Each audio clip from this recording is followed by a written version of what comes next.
Kahit na may person nyo, mabatuhan. Okay lang yun. Minsa'y natuwa ang may likha, 7,000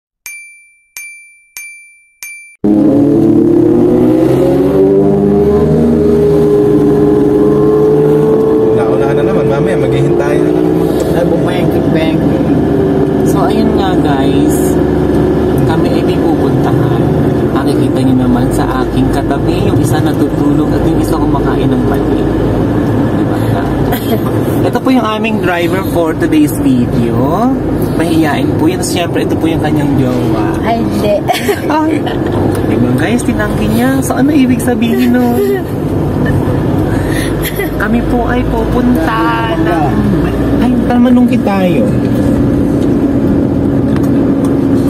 Diba? Oo, I think... Tayo punta. Saan nga ba tayo pupunta? Kita mo yung isa na kita sa likod. Natutulog pa na talaga siya. So, ano magpunta? So, punta po tayo sa likod. Huh? Hindi po. Ito ko lang yung mga sinirito lang yung mga boss. Sir, sa Hindi matas din mga boss. Like, Sir Dan. walang pa doon. Hintay na tayo. Hindi naman sa...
Hapon na nga at kumakain nga ang Disney Princess habang nanonood ng It's Showtime, o diba? Bali, ito yung nakuha naming hotel dito. Meron siyang 2 upuan na kahoy, tapos meron siyang 4 na kama, o perfect na perfect, diba? Tapos ayun, sumisilip yung mag-asawa dun sa labas kasi sobrang init talaga dito kaya hindi kami makalabas. Si Ate Nikki naman ay nagre-ready na nga ng kanyang OOTD mamaya. Inaayos na yung kanyang hair extension kasi syempre, ano pa nga ba naman ang gagawin sa beach? Ang mag-pictorial. Charot. So, ayun na nga guys. Bali, pag nagpumunta kasi talaga kami ng beach ay ang mag-relax lang pero hindi kami naliligo. Depende na lang sa dagat na pupuntahan namin. Bali, eto ang itsura niya pagka umaga. Ang ganda pa rin, di ba? Oh, perfect na perfect yung view niya.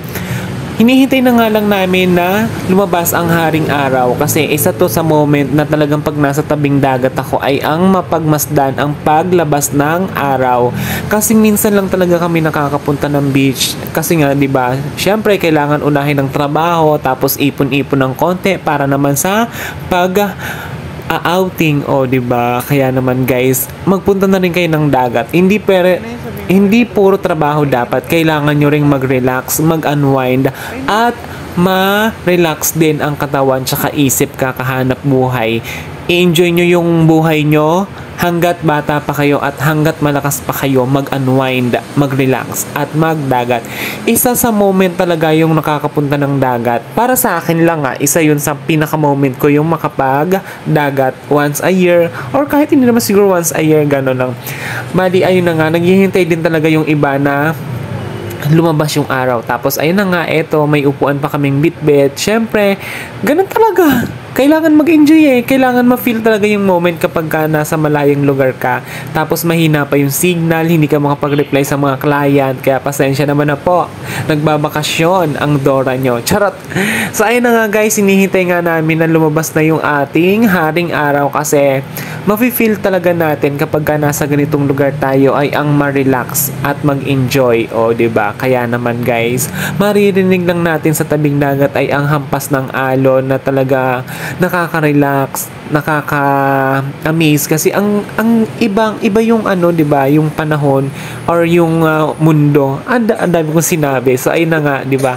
Basta enjoy natin yung moment na pagka nasa ganitong vacation tayo or day off, kailangan talagang masulit yung araw kasi napakabilis ng oras at saka napakabilis ng araw. Kasabay pa dyan, napakabilis na rin ng buwan at ang panahon, grabe. Hindi mo na mamamalayan, 'di ba? Napakabilis umikot ng mundo. Kaya naman, di ba? Mag-enjoy na lang. Huwag masyadong ma-stress sa trabaho. Feel the moment, kumbaga. Kaya naman, guys, i-enjoy talaga natin yung mga moment, lalo na kapag nakakagala tayo. Kasi, minsan lang talaga dumating sa buhay natin ang makapag-relax. Kaya naman, di ba? Ano pang hinihintay nyo? Huwag nyong pigilin yung sarili nyo mag-enjoy kasi madalang lang yan. Mahirap maghanap ng araw at saka mag-schedule ng araw para makapag-unwind at makapag-relax, 'di ba? Tapos kailangan mo ng malaking pondo kasi nga magi-enjoy ka. Pero syempre kailangan mo rin talagang sulitin dahil pinagpaguran mo yan, deserve mong mag-enjoy at deserve mong mag-unwind. So paulit-ulit na nga ako guys, kaya naman tara, samahan nyo kami sa mga susunod pa naming pupuntahan. Good morning, Philippines!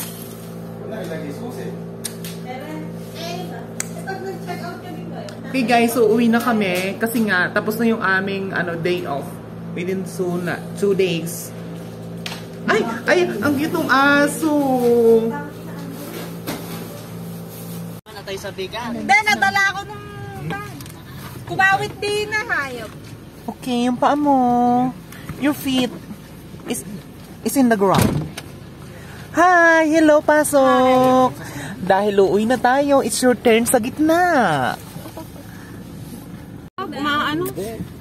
Hello guys! So ayun nga guys, uuwi na kami for today's video and nag-enjoy naman kami sa beach dahil, ayun na nga, kasi may mga work kami and alipin kami sa Salipi kaya uuwi na kami. Bye! Putla ko naman dyan. Kasi nga, kailangan talaga maging maputla tayo dahil nga naubusan tayo ng budget.